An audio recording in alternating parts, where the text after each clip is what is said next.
एक ऐसे ही सज्जन जा रहे थे, जीवन को सुधारने की कथा है ये कि एक सज्जन जा रहे थे घोड़े पर सवार हो करके, तो उनके घोड़े को लग गई प्यास। अब घोड़ा चल नहीं पा रहा, प्यास लगी है, तो पहुंच गए एक कुएं पर। तो पहले के समय में होता था ना, जो बैल होता था, कोल्हू होता था, उससे राहट के द्वारा जल निकाला जाता था। निकालते थे ना, बैल जब चलता था तब जल आता था बाहर। तो इसी प्रकार उन्होंने जा करके उनसे कहा कि महाराज हमारे घोड़े को प्यास लगी है, जल पान करा दो।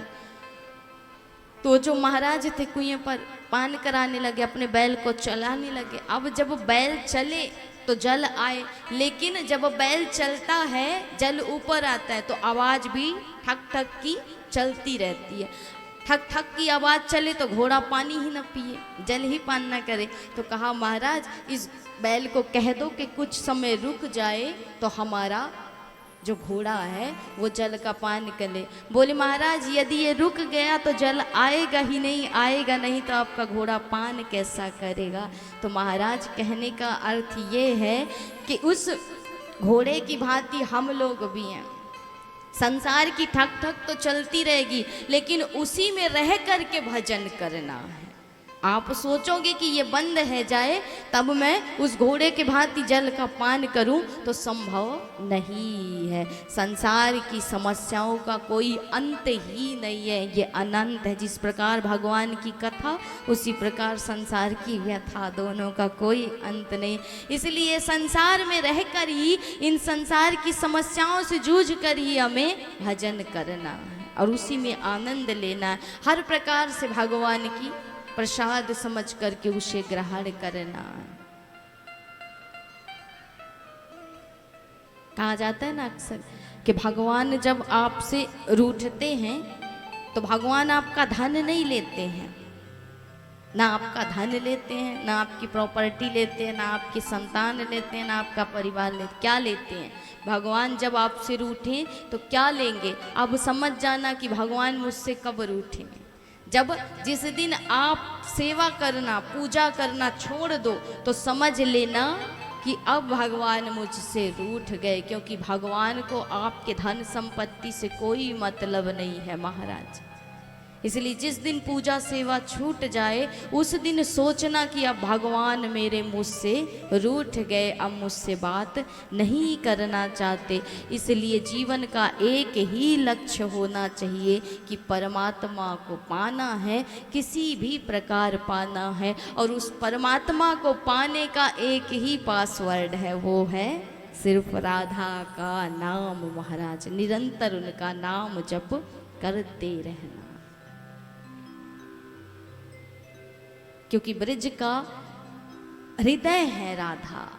त्रेता युग में जब जानकी मैया आई तो जानकी जी के जाने से, जानकी जी यदि रुक गई होती तो शायद दशरथ महाराज के प्राण ना जाते। क्योंकि दशरथ महाराज ने कहा था ना कि सुमंत तीनों में किसी एक को भी लौटा करके यदि तू ले आया तो शायद मेरे प्राण बच जाएंगे, लेकिन नहीं ला पाए तो प्राण चले गए महाराज। तो उस युग में, उस अवतार में जानकी माता चली गई, इसलिए दशरथ महाराज के प्राण चले गए। इस युग में यदि किशोरी जी ब्रज को छोड़ दें तो पूरा ब्रज मृत्यु की शरण में चला जाएगा, डूब जाएगा। इसलिए राधा रानी ने ये बागडोर संभाली। और जब गोविंद आज प्रस्थान करेंगे मथुरा की ओर तो किशोरी जी ने हृदय पर पत्थर रख लिया और भगवान की इच्छा के लिए अडिग रही। और ब्रज की बागडोर राधा रानी के हाथ में। एक बार रास में राधा रानी को विलंब है गई, भगवान रूठ गए, नाराज है गए कि आपने देरी कर दी। सखियां हमें छेड़ रही हैं कि देखो कैसे राधा के इंतजार में बैठा है। तो राधा रानी ने बड़ा सुंदर उत्तर दिया कि प्रभु संसार को अपनी ओर आकर्षित करने का काम तुम्हारा, संसार को इस वृंदावन में लाने वाला काम तुम्हारा, लेकिन इस ब्रिज में आकर के उनका पालन पोषण करना तुम भूल जाते हो। लेकर के तो आ जाते हो, बिरला बना करके उसे पागल बना करके तो ले आते हो, लेकिन भूल जाते हो सुध उसकी। ऐसे ही कुछ संत बैठे हुए थे महाराज, जिनको तुमने खींच करके यहाँ लाया, अब खींच करके लाया है तो उनकी जीविका भी तो देखनी पड़ेगी ना। तुम तो लेकर के आ गए, तुमने उन्हें छोड़ दिया, बिरला बना करके छोड़ दिया महाराज। अब बेचारे पड़े हैं, वर्षा है रही इतनी घनघोर वर्षा कि बेचारे अमनिया के लिए जा ही नहीं पाए, भिक्षाटन के लिए गए ही नहीं महाराज। तो अब पाएँ कहाँ से, भोग कहाँ से लगाएं, इसलिए मुझे रुकना पड़ा और उनके लिए भोजन बनाना पड़ा।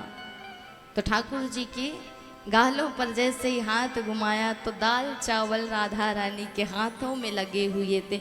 तो ठाकुर जी और नाराज हो गए कि आई भी विलंब से और हमारे ऊपर दाल चावल भी लगा दिया महाराज। तो राधा रानी कहती हैं आप ही के भक्तों की सेवा करने के लिए तो मैं रुकी थी, और उन्हीं की सेवा करते करते उनको पवाते पवाते ऐसे ही विलंब हो रहा था तो चली आई, हाथ भी नहीं धोया महाराज। तो बागडोर किसके हाथ में, राधा रानी के। सिर्फ गोविंद आपको अपनी ओर आकर्षित करते हैं, खींचते हैं। कृष्ण उनका नाम इसीलिए है, जो अपनी ओर आकर्षित कर ले वही है कृष्ण। तो गोविंद सिर्फ खींच करके बुलाते हैं, लेकिन डोरी है राधा रानी के हाथ में, किशोरी जी के हाथ में। इसलिए उनका सहारा लीजिए और जीवन का लक्ष्य यही होना चाहिए। प्रसाद जो हम ग्रहण करते हैं, सदैव प्रसाद पाते हो ना। प्रसाद का अर्थ ही होता है प्रा से प्रभु, सा से साक्षात और दा से दर्शन।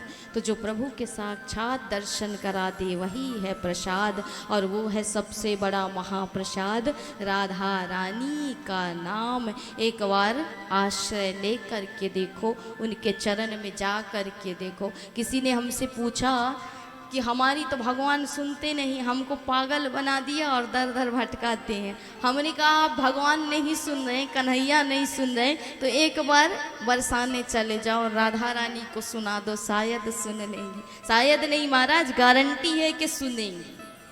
जो गोविंद न कर पाए वो राधा रानी करें, क्योंकि श्रीमान एक जगह तक सीमित रहते हैं। जब तक श्रीमती घर की जो लक्ष्मी है, श्रीमती का अर्थ जानते हैं ना, श्री अर्थात लक्ष्मी और मति अर्थात बुद्धि। तो बुद्धि की देवी कौन, सरस्वती। तो जहाँ लक्ष्मी और सरस्वती का एक साथ निवास हो वही है घर की गृहिणी श्रीमती जी। तो जब तक श्रीमती आज्ञा नहीं देंगी तो श्रीमान कैसे खर्चा करेंगे महाराज। इसलिए भगवान को पाने के लिए राधा रानी की शरणागति लीजिए।